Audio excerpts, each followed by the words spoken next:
All right, now, Joe, this is going to be a tough question. I've been thinking about how to phrase it. Pam Bondi was fired today. I had hypothesized a while back that Bongino and her were butting heads, and that, if he left, he would leave and be polite about it and, do his thing and still support the administration. Your resignation went the other way, where whether it was the intention or not, you had to have known it would cause political damage to the Trump administration in the manner in which it's done. I said, when Bongino resigned, I didn't think he was going to burn the ship, burn the bridges, and throw Bond under the bus. He'll do it politely and share his disagreement, if any, privately. You went the other way.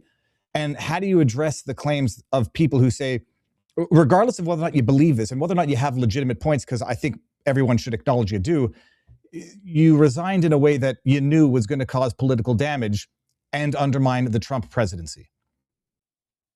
I think because the trajectory our country is on right now, hurling headlong into this war, and the fact that the president had himself so isolated around with just a select group of advisors around him, this was the only way that I felt I could get through to him. And I knew it would make him mad, and I knew people would attack me, and I knew that even the president would have to attack me to a certain extent.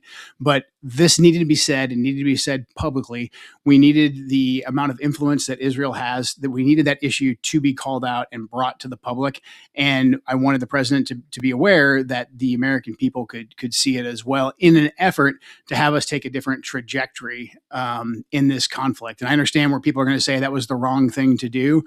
But for me, this goes back to my background of fighting overseas so much in the global war on terror, and being very frustrated that nobody from within, even when they knew the war was wrong, even though they knew that we were lied to get into the war, that no one spoke out. And so for me, I felt this was a very critical juncture where people needed to actually hear the truth.